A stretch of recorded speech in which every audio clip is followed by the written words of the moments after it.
And our first item on the agenda is reorganization. We want to welcome Brooke to the board. Congratulations on your hard-fought victory.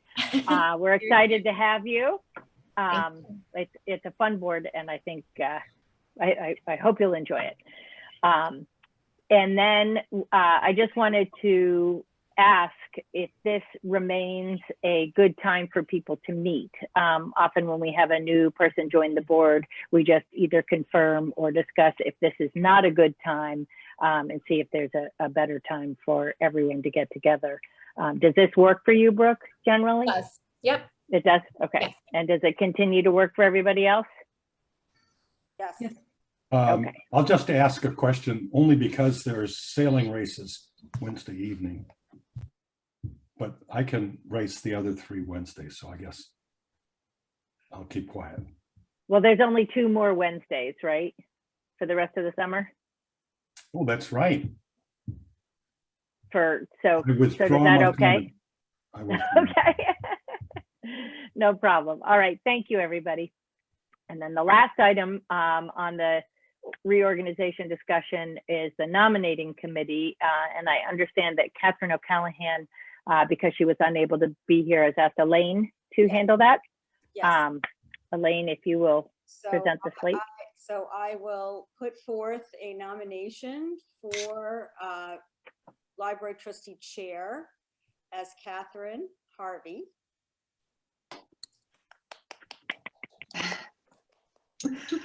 Thank you, Elaine. Do you want to do the full slate? I'm sorry? Do you want to do the full slate? Well, and then, yeah, I'm moving on. Okay. Then the next position that we have a nomination for is for the clerk, AKA also Bronwyn, but really we do need an official clerk. So I believe that Carolyn Coffey has graciously agreed to serve in that capacity. So the slate then being Catherine, thank you for agreeing to do it. Does anyone have any comments or discussion? I would like to say I think you'll be fabulous, and I'm really looking forward to that. Thank you very much. I'd like to second that.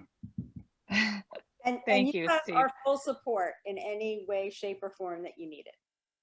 I am sure I'm Absolutely. going to take you up on that. But honestly, I'm flattered that you asked, and I'm delighted to accept.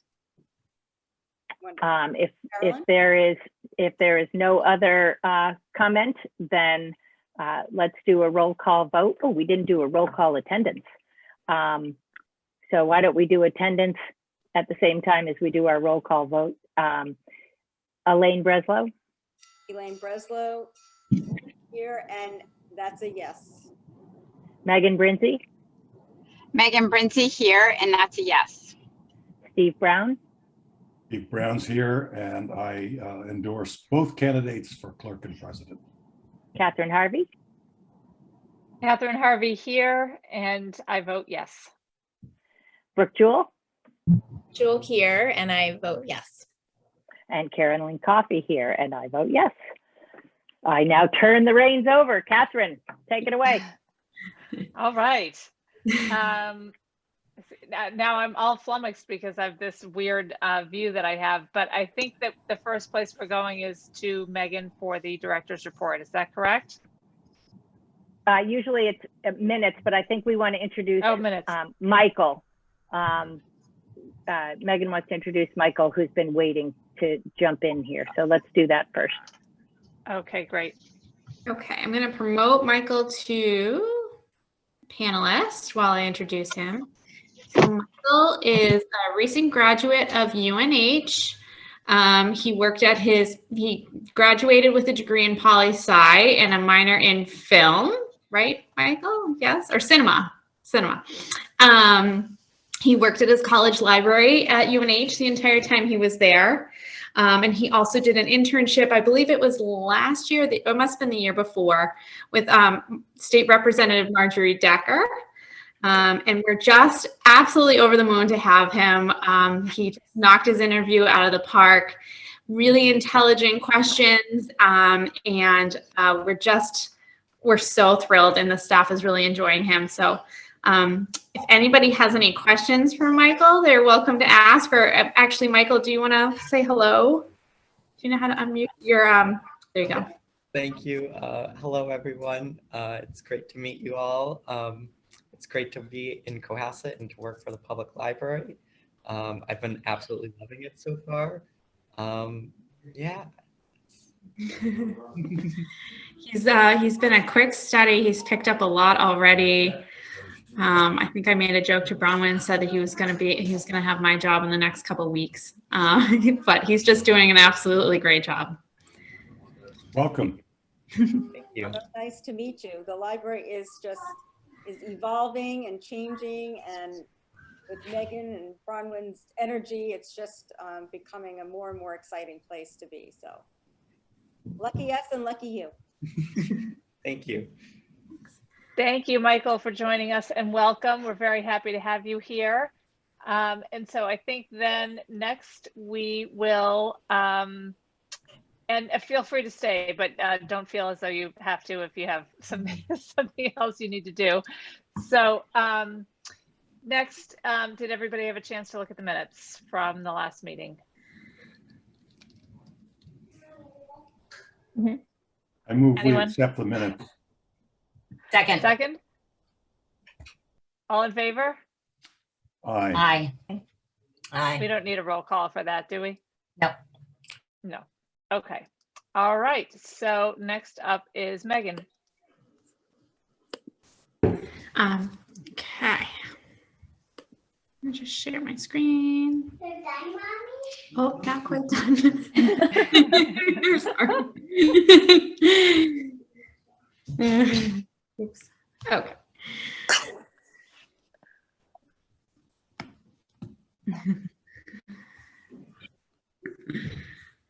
Okay. All right. Can everybody see my report? Yes. Yep. Great.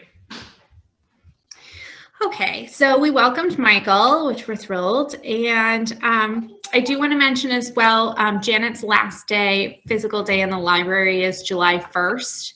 And it's a Thursday, and we are having a little gathering in the morning with some muffins in the meeting room. So if you just happen to have some free time and you'd like to give Janet your best wishes, that would be lovely. What time is that? Did you say? We're gonna have it at 9:30, probably like 9:30 to 10:30. Just a very short. I'm sorry, the date? He actually asked me not to do anything, so I'm trying not to make it a big deal, but we certainly can't send her with nothing. So our big news is we would like to put out a tent at the library/rec field for summer programming. I reached out to Glenn Pratt just to kind of noodle over some prices on what an outdoor tent would be, and he actually told me that he had one available for free that we were able to use for the summer, which was a lovely surprise. The tent is 20 foot by 40 foot. And the picture that I took is a picture of the one at Wilcott Commons. It looks just the same, except the one at Wilcott Commons is a little bit smaller. It's 20 by 30 feet. In the location, so I took this picture from Google Maps, so the buses are not current. I didn't know could you see my mouse? Yes. Yeah. Oh, lovely. Great. Okay. So here you'll see the basketball courts.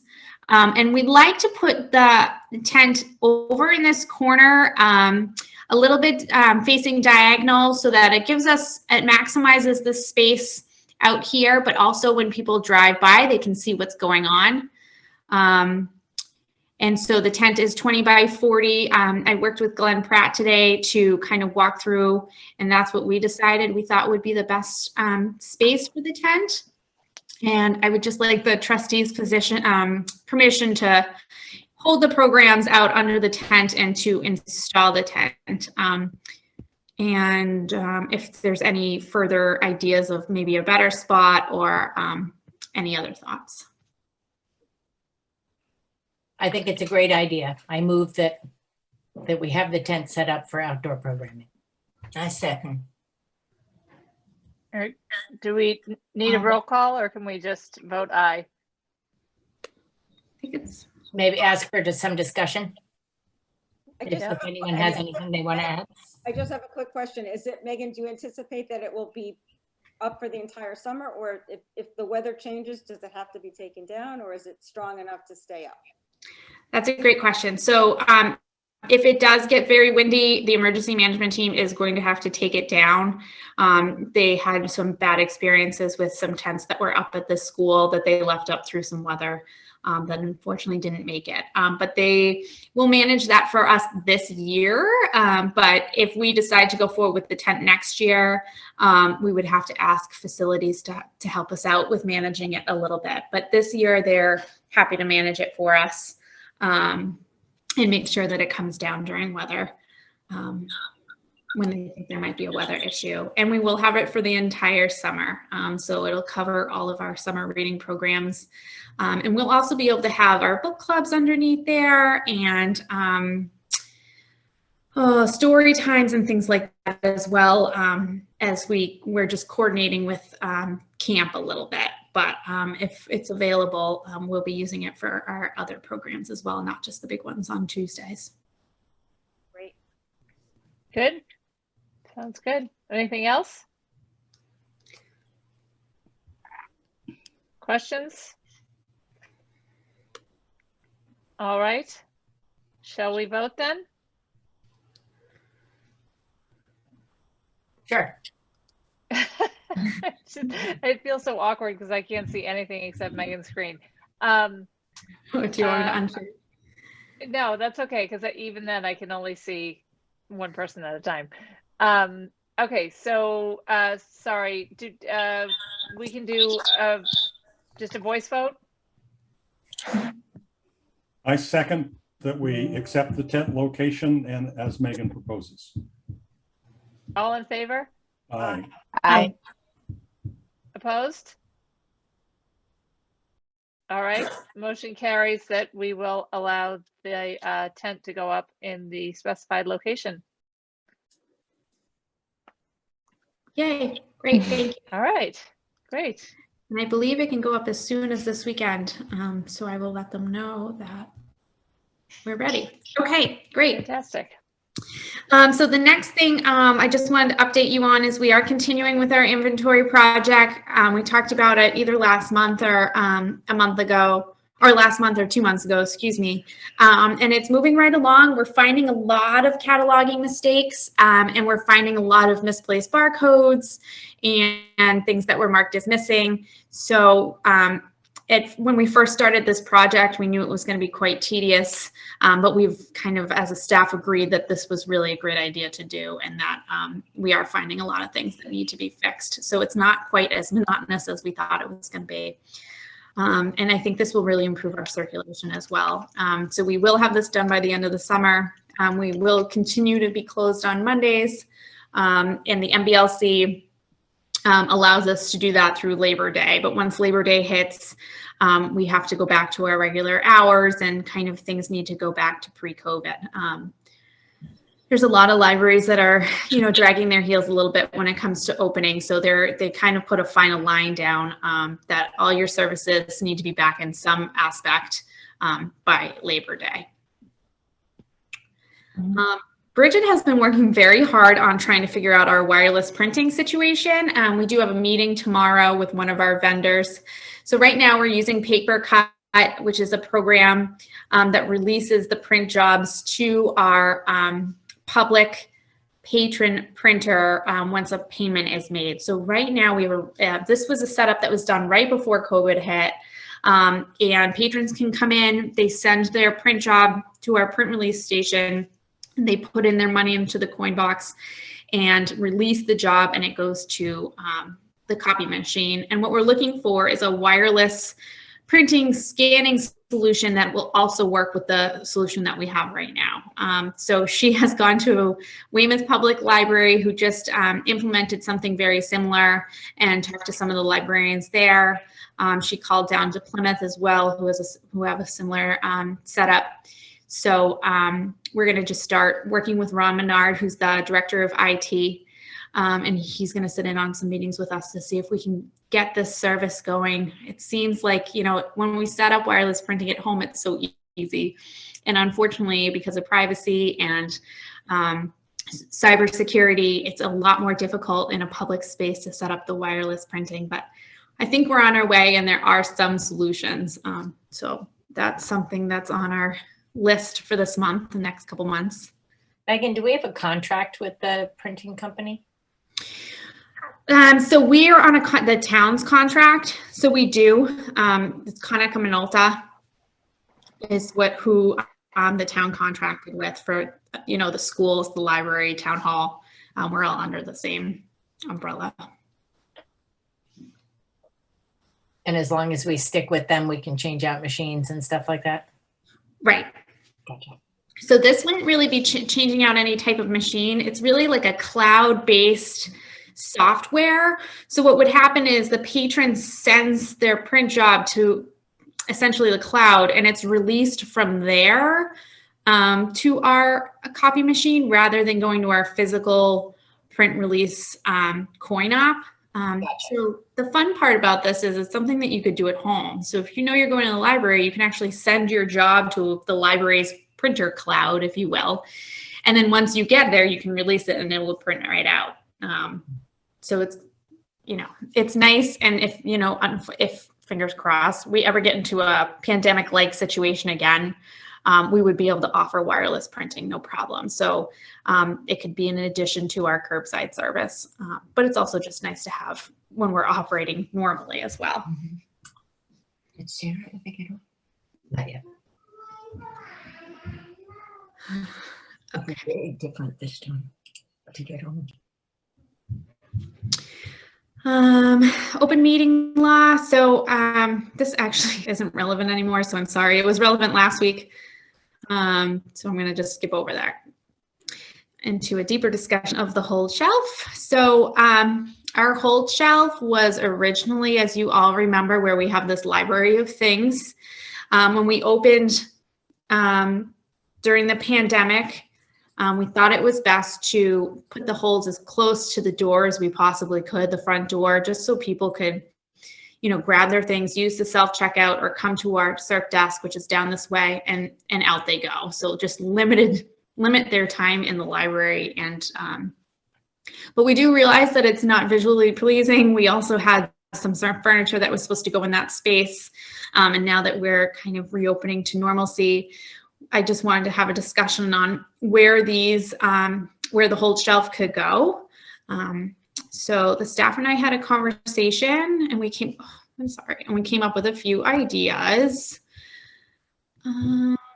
So one was to move the holds back to the original location where the Library of Things is, and display, use the display case and remove the doors to display the Library of Things. I thought this was an interesting solution because the way the doors are designed on this display case, it's actually very difficult to see anything that's inside. So that's an option to maybe try taking the doors off and see what that looks like. Number two would be to just adjust this hold shelf here to put it in the same space, but put it up against the wall.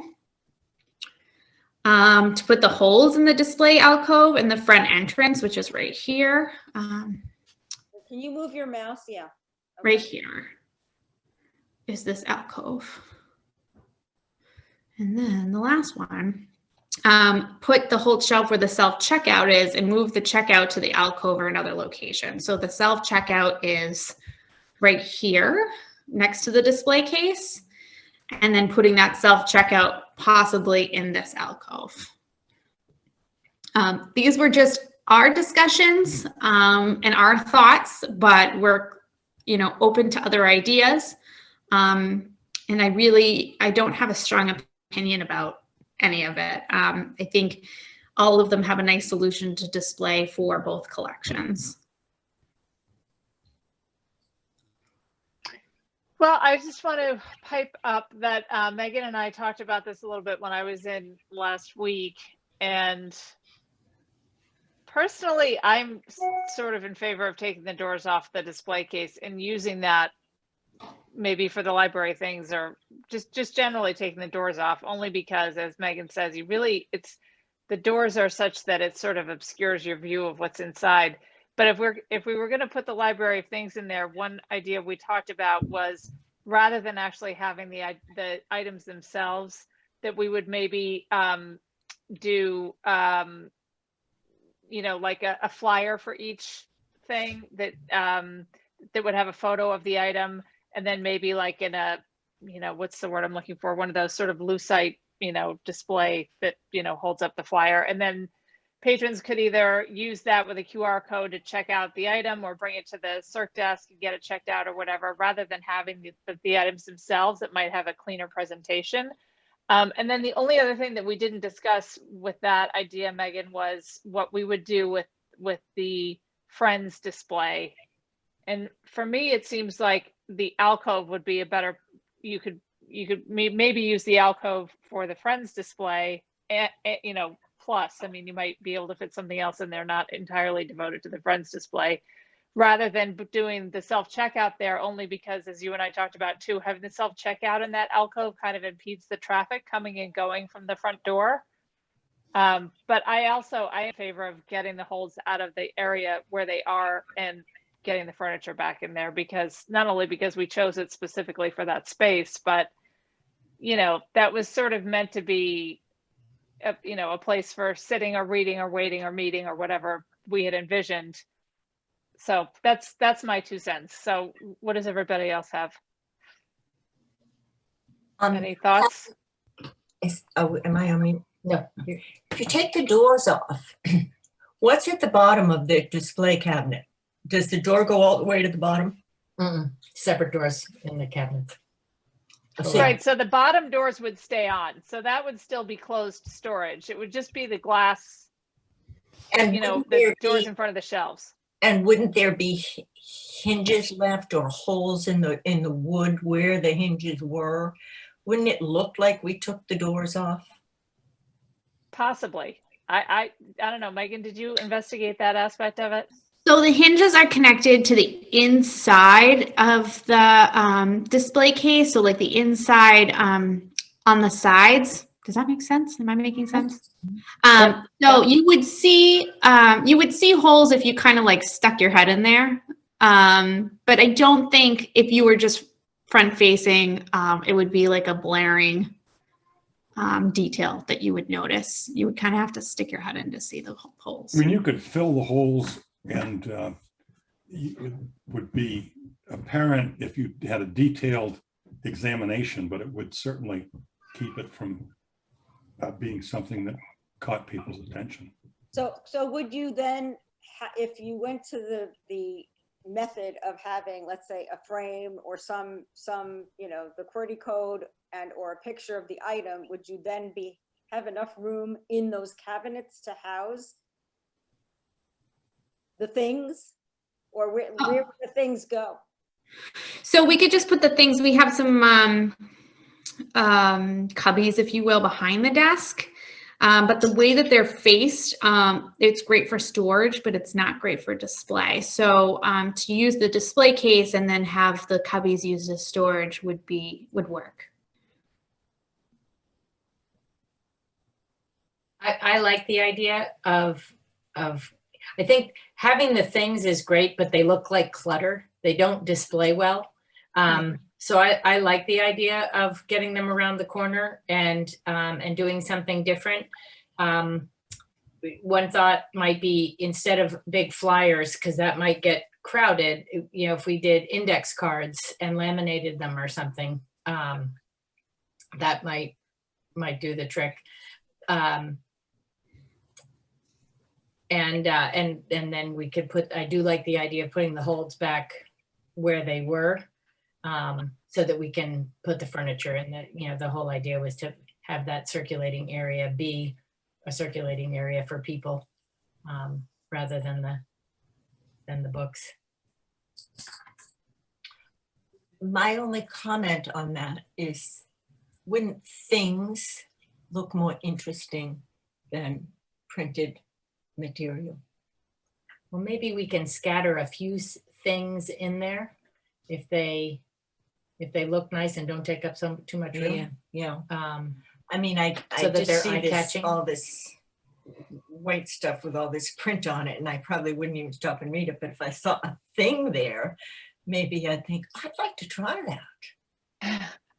No, that's true. But Megan, can you scroll down just a little bit? Mary Lou, if you see where the cubbies are, the picture of the cubbies, that's the library of things right now. So that's visually what Those it are looks the like. things. yeah. Yeah, so the idea was to make it something that was a little more appealing and, as Carolyn says, less cluttered feeling. So what I about, also think there, people aren't going to notice it. Other than the clutter, they're not going to realize it's something they can come and. well, what if we had some nice like wicker baskets and put those so that you don't see the clutter, but you could maybe attach something, a sign that says what's in there that you could borrow. These are the things, so it would look, because again, I'm feeling a little badly. So we don't have a lot of space of finished looking space in the library. So if we start giving it up too much, then, we're kind of left with a lot of small little tables that don't really look very impressive with things on them. And then we've got this, the hinges off. So I'm just, if we could finish how it looked, if we could, if you take off the doors, but have some kind of basket shelving or something that looks nice, that obscures, obscures the clutter of these plastic things, but yet makes them available so that you can, So along that line, does it make sense? I'm looking spatially. Let's get the baskets for the cubby holes and have the labels facing out so people can see them, and have them, because that would be uniform. I think baskets might not fit in the thing, but the holds might fit without the doors. And it would also cover on the display shelves. Yeah, and the holds would cover any holes on the side and stuff like that. It would look like bookshelves. mm-hmm. They might fit better than the things. And they're right next to the self-checkout. Right. Yeah. You're going to need some more Yeah. shelves. I like that idea. I don't think the amount of holds that we get are going to fit in that display case, unfortunately. That's my only comment. I think we get enough holds, as you can see on the right here, that I don't. So what if in that little alcove that is now, we put announcements there on that lower right slide picture, can't we build shelves maybe to put the holds on? Put the holds there. Like, it looks like it could be, we could build nice shelves. You could put the holds there. Get baskets for the the library of things. Yeah, we put announcements there, but nobody ever looks at them. So I wouldn't. It's kind of dead space. Yeah. It's kind of dead space. It used to be where the copier was way back when. Huh. Yeah, I mean, it seems like it's just as handy. It's right inside the door. So I can look into, I like that idea. I mean, I just, we'd have to look into some custom shelving.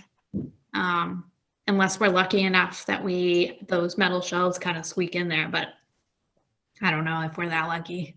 Yeah, we don't want metal shelves in there. It would be much better to have something that would match the wood. Mm-hmm.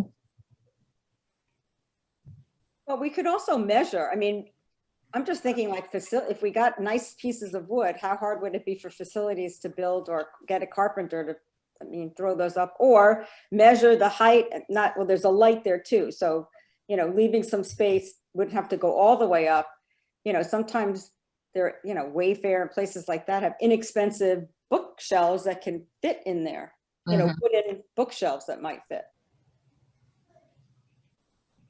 Like a backless bookshelf, étagère kind of thing. Yeah. Or Doesn't something. even have to be backless.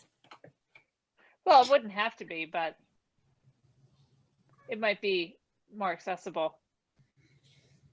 You know, less expensive, easier to fit in there. Were the cubbies done with the building, or was that done after the fact? No, after the fact. And it was a contractor that we hired to do it. It wasn't facilities. Is that something maybe we could think about, is just having that person come back and do something similar to the cubbies?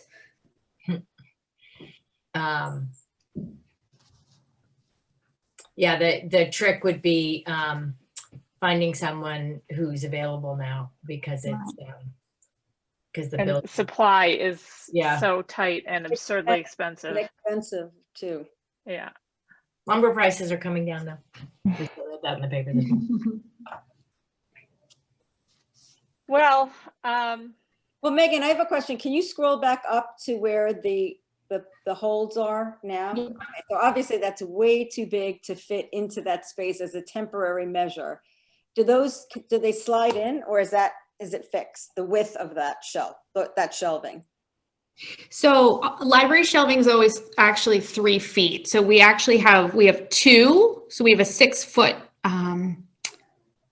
unit right now. So we could take one out and just have a 3-foot. And that would that give you enough capacity for the number of holds you get, or? As a temporary measure, you know, we could have a sign, this is, you know, under construction or something, you know, until we can find a nicer way to build shelving or purchase shelving. So the picture we have now, I mean, we could try and see if it could hold the holds, and then put a cart next to it for now until we can actually, so this space here in the alcove is, I believe, much bigger than 3 feet. I think it's more like 5, but it's not 6. So if we can temporarily put the 3-footer in here and maybe have a book cart next to it for overflow, and then once we actually get a good situation going, I believe it would fit.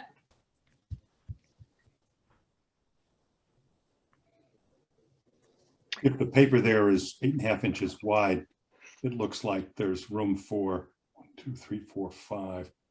Like maybe it's 46 inches wide. Just using the paper as an indication of width. So the 3 feet would fit with 4 inches on each side. So it wouldn't look too odd. The other thing I want to bring to your attention, though, is that this unit here is not a wall unit. So this has another side.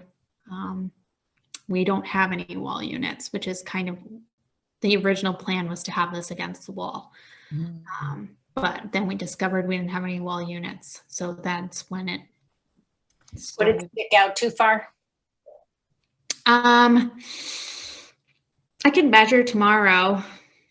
Why don't we look at that? And the other thing we could do, instead of using a cart, depending on how much overflow we have, is just use that table. Yeah. Put the table under the bulletin board from the Friends. Megan, do you think the holes went up during COVID, right? Because people couldn't get into the library. But are they going to stay up? That's a great question, Mary Lou. I don't know. They've actually stayed up more than I thought. I think people have now discovered it as a convenience. So I think there are going to be a lot of families that do stick to it. But I do think it's gonna stay up, but I don't know if it's gonna stay this far up. It's going to take people a while, I would think, to come back to browsing. Don't you think? I mean, yeah. Overnight. So our circulation went way up this month, which is great. Went up by like 2,000 circs, or even 3,000 circs, which is great. So people, and that's a sign of people coming in and checking things out. But I do think our families who were not using the hold system before and kind of just learned about it are finding it very convenient. You know, they can pull up, leave the kids in the car, run in, grab their stuff, check it out at the self-check, and jump back into their car. So, you know, I think it's been a real convenience for people. So I don't think all of that's going to go away. Well, why don't we do this? Why don't we plan to measure? Well, let's find out about taking the doors off, just because maybe we'll use that, if not for holds, for something else, at least to find out whether that's something that would be a workable option to use that storage or claim that storage for some purpose, and whether or not, you know, it's going to look janky or if it's going to be okay. So why don't we do that and measure the alcove space and figure out whether or not, you know, the depth is going to work and what it would look like to have the 3-foot shelf in there. And I wonder if we should just, like, for a ballpark, just kind of try to get a loose measurement of the volume that this, you know, the amount of space that you might need, just say from the holds that you have on inventory this week, for instance, just to sort of get an idea. Yeah. You know what I mean? Yeah, I think so. That's a great idea. And so, and I guess maybe start and measure the cubbies and start looking around for some, you know, something that we could slide in there to house the library of things. So the pottery barn lock. Does that sound right to everyone? Sounds good. Yep. Yep.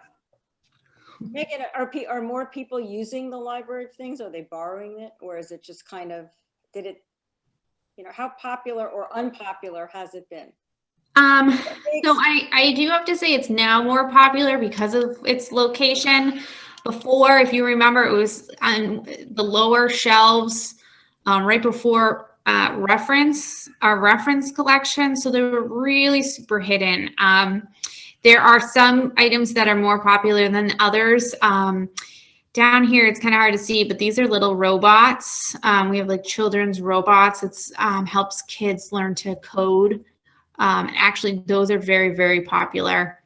What if we did like a few of the most visually pleasing items and sort of eye-catching that tend to go out frequently, and did a display on a table with those few things, and then like maybe did the flyers in a binder so that people could page through and see what other things were available, and maybe just bring a page up to the serve desk for checkout.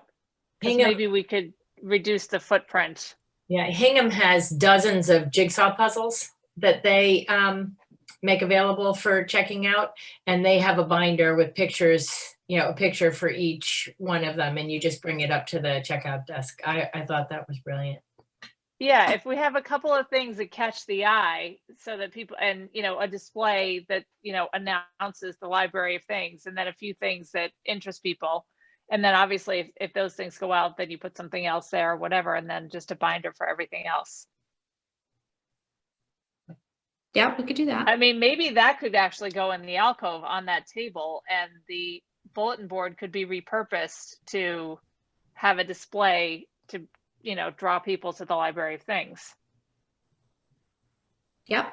At least as a, that could be a way to introduce it and get more people aware of its existence. And then, you know, if it moves again because we have a better use for it, I like the idea of having it kind of front and center so people know it's there, as long as it can look neat. Megan, now that you have the ability to track where people go, does that suggest any ideas of how these things should be reorganized? That's a good point. So generally, when I look at the statistics, so I would say about 75% of people come in, they go straight into the children's room. But they do come out and they'll go kind of to where the like Red Hot Reads is and our brand new books.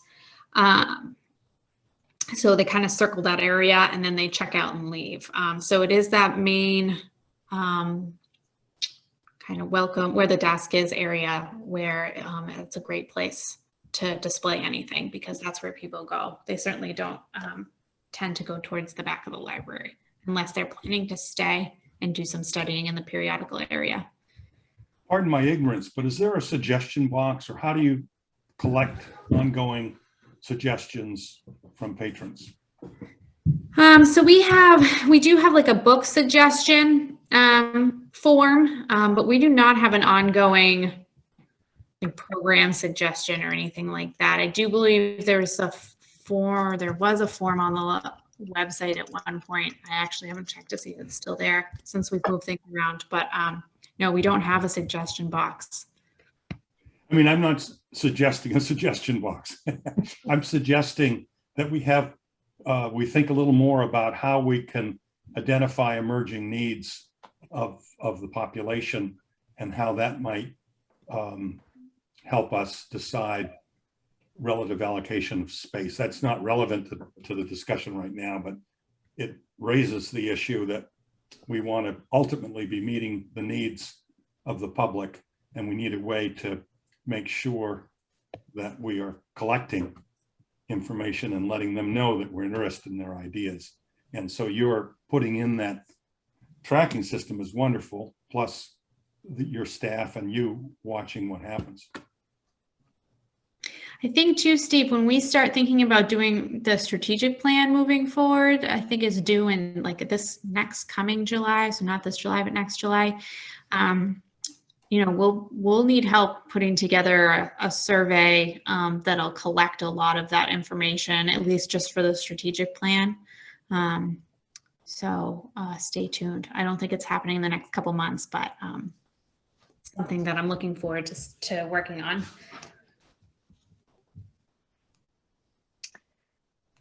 Good. All right. Well, unless we have anything else, I guess we should. I mean, I would say still measure and I mean, unless we feel strongly about going in any one particular direction, I think we still want to sort of get our arms around the information as far as what volume we need for the holds, what's the best place for it, and whether we want to relocate the Library of Things to the alcove. So why don't I, for now, just if you don't mind, we can move the holds over to the back over to where they were, and I'll put something together for the Library of Things for the alcove, just so we can reset up the couches and get that all set. And then I will do the alcove, and we'll kind of do like the easy plan, and then see if the harder plan would work out better when we do the measurements and things. I like it. Yeah, that sounds great. right to me. It might end up, you know, just working out there in the alcove, and then that would be sort of the easy solution to all of this. But yeah, for sure that the priority is getting the holds out of the way so we can get the furniture restored. Awesome. All right. Jokes. And so lastly, final reopening plans. We are moving everything. Everything is back to normal. I'm just working on redoing our meeting room software because I had to manipulate it a little bit to do the library appointments. Went back when we were doing those. And so once that's ready, the study rooms will be ready to go. And the meeting rooms, I guess I would be interested in your thoughts on the meeting rooms. I know that there's not supposed to be any limitations at this time. I thought that the town meetings might have to all be in person, but clearly that's not what's going on now. So I was leaving the meeting rooms closed for that purpose. People have been asking to use them for their, you know, camps and clubs that they like to run on our property during the summer. But I'm a little leery about packing our meeting rooms.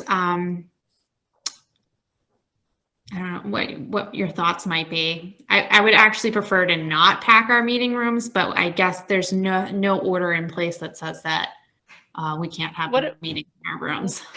Well, what's happening at town hall? What are the, meeting rooms at town hall? What's going on there? Like that room in the basement, and I've been to meetings at various places there. Are those available for people, or like what's the story over there? So there's only town business going on in those meeting rooms right now. I'm gonna, oops, stop share. There we go. So there's no public meetings. Well, there are public meetings. It's town business meetings that are going on in there, and they're still, from what I understand, they're still open by appointment only. So their mode of operations right now is very different than ours. Megan, when you say there are people that want to reserve the meeting room for camps and things, what are they charging for these camps, or what's?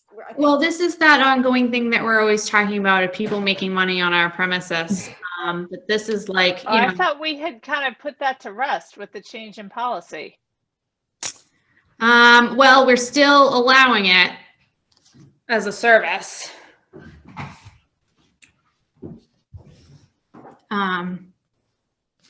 So, we're still allowing people to make money on our property, which is not the debate. The debate here is what I'm concerned about is we're packing, 20 kids in a room, in a meeting room. And, we have made an effort to put all of our library programs outside because we feel like that's the safest, even, we're in a post-pandemic world.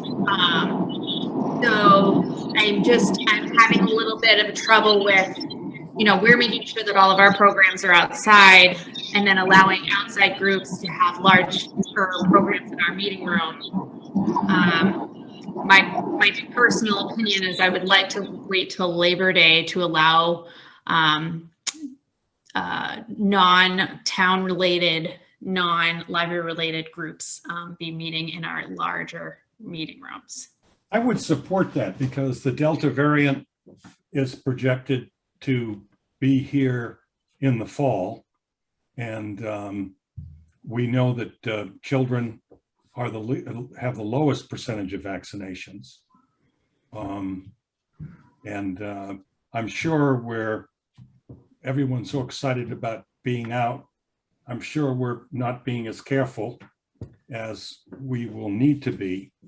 So I support the idea of minimizing the use of the packing kids into the meeting rooms.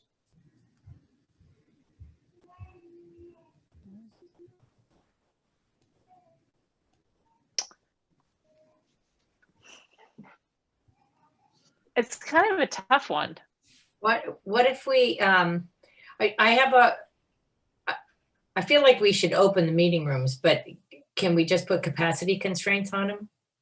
And instead of saying, that we're constrained to 60 in the big meeting room because of fire code, we're going to lower it to 15 or something, or ask, that it be vaccinated people or something. Is there another way that we can do it? Obviously, we'd have to trust people not to lie, but that at least takes out all the 10-year-olds because they're not eligible yet for vaccination. I think it's fair if we're going to open it to say that we're opening it subject to social distancing, and maybe we even do X's on the floor or whatever, and maybe then we don't have to get into status, and just say, yeah, it's subject to social distancing. I don't think Catherine, can I just ask a question? Because if we fall under the umbrella of the town and the town hall doesn't allow public meetings right now, why wouldn't we just wait until September or Labor Day when, like Megan had suggested? Well, I'm not sure that the meeting rooms in town hall are available for gatherings other than open meetings or public meetings of town business anyway. I think you're right. I think they have meetings, but I think it's public actors only. I don't think you have any private actors gathering in the meeting rooms at town hall. So why wouldn't we then follow that suit as well? And then No, open I it up? mean, generally speaking, not COVID related. I think that was generally true. Oh, okay. I'm sorry. I misunderstood that. All right. No, yeah, well, my question was misleading, I think, in that when I was first thinking that through. Okay. I mean, I feel like we should open them, but I think it's fair to keep it to social distancing, like just reduce capacity, like Carolyn says. But what if we're talking about children under 10 who haven't been vaccinated and who have been shown to be virus carriers? That doesn't seem to be prudent. I'm just also concerned about policing, like who's going to police that? You know, if they're in there with it closed and they, you know, especially, you know, I know I keep bringing this up, but if there's $1 involved, there's motivation to not maybe follow the rule. Will they have access to the tent that you were speaking about earlier? Or is that only for certain programs? It's an interesting point. Let people rent our tent space or Maybe. Reserve it. Yeah. Reserve it. Yeah. Reserve. That's an interesting idea. It's going to be up all summer, right? Yeah, the only thing that makes it a little confusing is like rec camp wants to use it here and there, and it's kind of like a rain use. So that would be my only, but it's not something that we wouldn't be able to work out somehow with rec. I know rec camp, they're just having 5-year-olds over there until 1 o'clock. So 1 o'clock on, that could be somewhere that people could. Right. Yeah, I think that's fair. I mean, then you are offering some public space. But our study rooms are going to be open, right? The study rooms will be open. Why don't we just open the meeting room and the historical room with the same number of people? Like what? Like how many? Limited to 4 people or 6 people or something like that. Like put study tables in there? Yeah. You know, you could just have a table with 4 chairs and, you know, that's what you got. Happy camper. Yeah. My thought is with that is the study rooms is clearly like space limiting, and the meeting room, you know, they can sign up for 4 people and then 10 people walk in, and then the staff has to, you know, manage that. And then we're opening up the bag of, well, there's actually no, you know, state parameters that say that I can't have 10 people in here, and, you know, that type of thing. Well, let's try and isolate what our main concern is first. I mean, is our chief concern the burden on the staff? Is our chief concern, you know, sort of our participating in people gathering and potentially spreading, or what? I mean, what's the main thing that you're thinking about, Megan? So the staff, you know, and also people gathering. People are, you know. I'm just, the only thing, I'm just not sure how involved we can get in people gathering if they're allowed to do it. I mean, if there's no restriction on them doing it. And you don't want to be in the having this discussion, because if we are not permitted to have a meeting with 9 people in person and we had to be virtual, why the heck are we going to allow 20 kids, you know, or some other large gatherings or groups when we, you know, it just. We are permitted to gather in person. The town just likes being able to record the meetings, and they haven't figured out a hybrid. The law says we can, and so my opinion is like that's the law is the law. That virtual extension is to permit the virtual. Correct. It doesn't mandate virtual. Correct. So, right. I get we want to be team players, but there comes a point where it's just illogical. So, you know, if they're not having meetings in their meeting rooms because they're worried about capacity and social distancing, why is the library going to undertake you know, the responsibility. But they're not having meetings in person for that reason. They're not having meetings in person because they haven't figured out a hybrid model, and they want to be able to record them because they've had a lot more community participation. So it's right, and because it's more accessible to the public if you can offer it online. It's not a health concern. Right. So that's exactly what my point is. If it's, I mean, if there's no restriction on gatherings, can we as sort of an intervening actor really, you know, say otherwise? So why not? This is my thought. So it's going to take me some time to move the holes and I still have furniture that needs to come out. We still have to reset up all the software to allow people to even borrow our rooms. So is this something maybe we can revisit next month at next month's meeting and just see where we're at that point and where the town is at that point? I mean, and can you do some sleuthing with other library directors and see how other libraries are handling it? Yes. I do know off the top of my head that it's kind of a 50-50 situation. Like, it depends on the community and what basically all through COVID has been this way. It depends on the town and the trustees, and, you know, everybody's making very different decisions. But I think that's a fair result also, because I mean, you're not ready to fling the doors open. I mean, I know that the you know, there's stuff in the rooms and there's work to be done to get them open anyway. So I think it's fair for us to maybe start doing that work and then see where we are at our next meeting. Does that sound reasonable to everybody else? Yes. Yep. All right, so we table that one. All right. Is that it for you, Megan? Yes. All right, thank you. All right, so then Bronwyn is up next with the bills.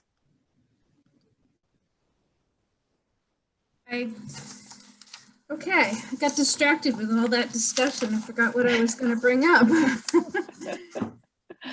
So this is our second to last warrant of the year. We just have the June B that's going to hopefully include all of the straggler bills. So we tried to get as much as we could onto this this warrant. Again, it's pretty straightforward. We have a bill for the newsletter printing from Braintree Printing. We ordered another book from the Historical Society of the 250 oldest houses. Other than that, there's nothing that's unusual, mostly materials and that sort of thing. As far as our budget, we have about just under $1,000 left in our appropriated funds. So that's pretty perfect. And we have a couple of things on our wish list that we're gonna order in the next week or so that we can use up the funds as best we can. And then the only other thing I wanted to bring up was, I don't know if anybody noticed on the accounting report, the money's been flowing in as donations in memory of Barbara Power. There's a lot of people have fond memories of her, and we had even a $500 donation, which was really nice. And then the final thing, kind of a strange check that came in straight to the treasurer's office, but they got in touch with me about something called Turn to the Wonderful Fund. I couldn't get a lot of information about it. It sounds like it's a rabbi and his wife, and they travel around the country in a van and visit towns and then also donate. And this came through Fidelity Charitable, which we get a fair amount of donations from employees of Fidelity, and that they choose different organizations that you can donate to. But I've never heard of this fund before, and it had some sort of strange wording. I don't know, Megan, if you remember, something about being patriotic and holders of the truth, and it was a little strange, but there was no restrictions on what we could spend the money on. And I passed it along to Barbara, And I haven't heard back, so I don't know if they want to keep it or not, but I think it's sitting, the check's over at the treasurer's office waiting. to get the Pass it to final- Barbara Wren, or Barbara Whip. Barbara Whip, yeah. So we'll see what, what comes of that. That was a strange one. Other than that, I think that's all I have, unless anyone has any specific questions about anything. Happy to answer. Bronwyn, I think we were going to talk about the last warrant is due before the next trustees meeting. Have a note about that. Yes. Thank you for reminding This me. is never what happens. No. Usually Bronwyn's reminding me. I I'm covered glad up my it's notes. recording. So the next meeting should be July 14th, which is really late. And Don, our town accountant, has requested that all the bills for the previous fiscal year are in by July 12th. So when Mary Gallagher was the accountant, she would kind of give us, you know, we'd tell her when our meeting would be, and she would say, okay, just get them in after that. Don isn't really that flexible. So there's a couple of options. Probably the easiest thing, I guess, would have Catherine come and sign the warrant before the meeting, and then have everyone vote at the meeting, or change the date of the meeting, or We could meet on July 7th, because usually the reason we meet the second Wednesday is to give you enough time to get all the bills together, and the bills will have been together. They should be. Yeah, we actually, Megan was really smart and told everyone to get all their ordering in earlier. We never used to have a deadline on ordering, which I don't know why, because then everything would, you know, you could order up until June 30th, and then the bills would, you know, naturally take a little while to come in. So I don't know why we never said stop ordering at the last week of the month or something like that, but hopefully we'll have everything earlier. So, you know, yeah, we could do that. The only problem, I think Megan is on vacation that week. Oh, okay. That is a problem. You're welcome to have it without me. Kind of defeats the purpose. Yeah, no. I just figured, yeah, we did table a few things. Oh yeah, that's right. You know, if we revisit them sooner, it wouldn't be a bad thing, you know, so that's why I suggested it, but. I mean, we could, I don't know if this would work, but meet on the 12th, although I guess that wouldn't get them in it wouldn't, unless you met earlier. I'm just have Catherine sign it. I think it's probably easier just to have Catherine sign it. And actually, now that I'm thinking about it, we probably need to let the accountants know that Catherine's the new chair and we'll be signing things. They get kind of fussy about that. So I guess you'll sign this month's warrant too, which is on my desk. I won't be in tomorrow, but it's on my desk. Okay. So if you get time, Carolyn used to just swing by and sign it. I won't bring it down to town hall till Friday. So if you're busy tomorrow, Friday's fine too. Yeah, no, tomorrow's fine. So I'll stop by and do that tomorrow, and then we'll plan on just meeting up before the 12th, you know, and I'll pop in and sign them again. And then we'll just have to add that, make sure that we do that on the agenda for the next meeting. And then we'll also have the July warrant at that meeting too, but that can just wait till the meeting. So All right. that's all I got. Thank you. All right. Thank you, Bronwyn. Okay. So, well, Chair's report is up next. Oh, sorry, they didn't get approved. The bills. Oh, Make right. a motion to vote. That's Motion right. to approve the bills. Second. Gotta do a Did I roll hear a call. second? Did anybody second? Second. Maybe I didn't Second. hear it. Okay. All right. Of course, I don't have my screen, so I'm going to have to guess here. All right. I'll start with Carolyn Coffey. Aye. Carolyn Mary Coffey, Lou. aye. Mary Lou Lawrence, aye. Megan Brinzy. Megan Brinzy, aye. Brooke Jewell. Brooke Jewell, aye. Steve Brown. Steve Brown, aye. Elaine Elaine. Breslow. Aye. Is that Aye. everybody? Oh, I can do my participants list. And you? Catherine Harvey, aye. Okay. All right. So next then, is the chair's report is next. which I really don't have much to say, having only been the chair for about an hour. The only thing I wanted to say was that I was reading in the Patriot Ledger this morning about the opening of the Norwell Library and how stunning and gorgeous it is and how much everybody loves it. And I thought that it would be nice for us to maybe just dash off a note of congratulations, sort of trustees board to trustees board, which I would be happy to do on behalf of us all. And that's really about it. Carolyn, did you, since you were chair up to this point, anything that you would like to report on? No. Hey, Megan, can you mute, please? Megan Brinsley, do you mind muting? We're getting some road Oh, noise. sorry. Okay, sorry. No problem. Wait, I Yep. can't, just give me 1 second. Sure. No, I have nothing to add. Okay. All right. So, and what about CLT? CLT has not met. Not met. Nothing to add. Okay. All right. And then, so then for the Friends,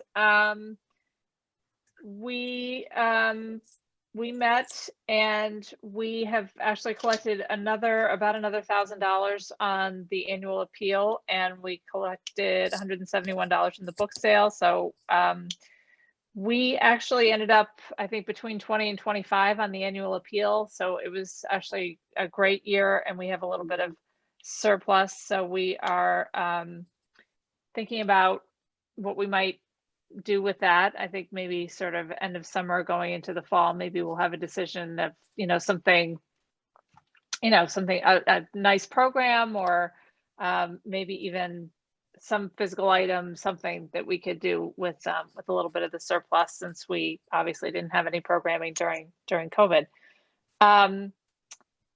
We also have a question for the sort of institutional memory of the trustees, because we're sort of at a good stopping point or a natural break on providing coffee to the patrons. And there was a discussion about whether or not it's in the charter or a set of bylaws somewhere that we are somehow mandated to be providing coffee to the patrons. And so that was a question that the Friends had to the trustees. Is this something that we are required to continue doing, or having had this break during COVID, is this a good time for us to maybe call it a day on the coffee? Does anybody happen to know? I don't know of it being a mandate. I think there was a strong feeling at one point that coffee should be available. Now with Starbucks, but that was, pre Starbucks and Seabird and on every corner. I never even remember Well, discussed. Yeah. Is there enough surplus yeah, that's to build us a cafe? not quite.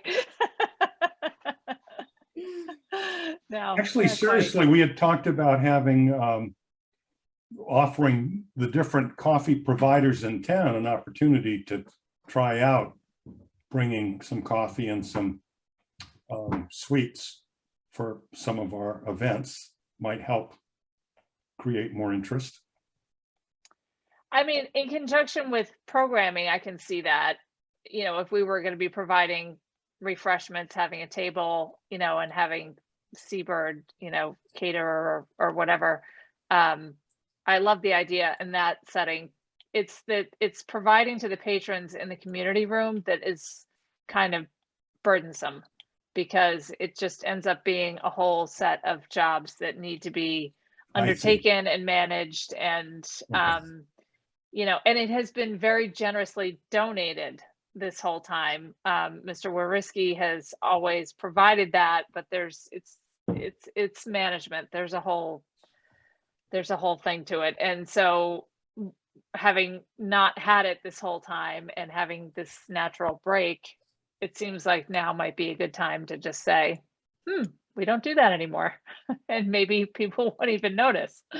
So that is the discussion that we were having. And so I don't know if there's, I mean, it seems to me like unlikely that it would be mandated anywhere, but that came up in conversation. Somebody seemed to think it was memorialized somewhere. So maybe we should dig a little bit into, I don't know, whatever Why not documentation take we your have. suggestion, just stop and see what happens. Maybe nobody will complain. Yeah, I don't think they would, because, you know, everybody always has their coffee with them everywhere they go anyway.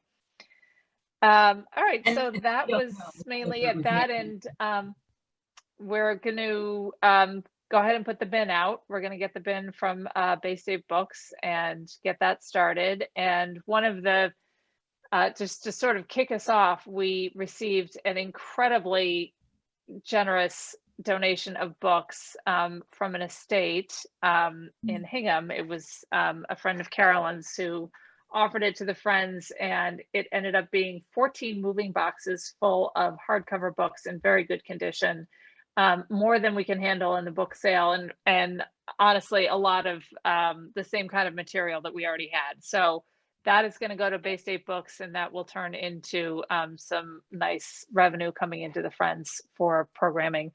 So we are going to acknowledge that donation from the family also, which was very generous for them to think of us. And I think that is about it from the Friends. So I guess any other business that anybody would like to bring up? Not business, but are we ready to shout some accolades? Oh, I think so. Elaine, why don't you kick it off? Okay, so we are just so grateful, Carolyn Coffey, for 6 strenuous, superlative years of heavy lifting for all of us at the library.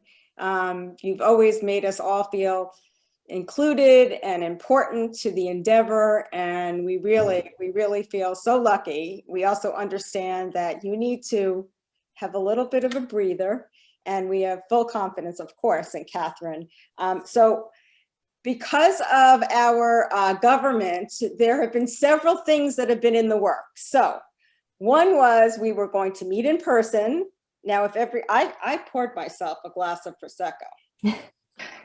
I also had pansies that we were supposed to put them in the glasses of, well, we weren't allowed to have Prosecco in the meeting. So plan B was we would have sparkling water and some treats at the library in person, and everyone was going to take their Prosecco home as a favor. So you can drink your Prosecco at home at your leisure. Carolyn, we have no words. We also have something for you that I thought we were giving you in person. So we will drop this off to you tomorrow with our most heartfelt gratitude and thank you for everything you've done. You've been amazing, and I'm sure other people have something they want to say. Well, I think not only has Carolyn been amazing, but I think her reign has been historical. I'm not sure, at least in my history here, anybody has ever served for 6 years as chair. Not even close to 6. Usually they're 1 or 2 years. So this was so far beyond the call. We didn't let her go. I'm surprised.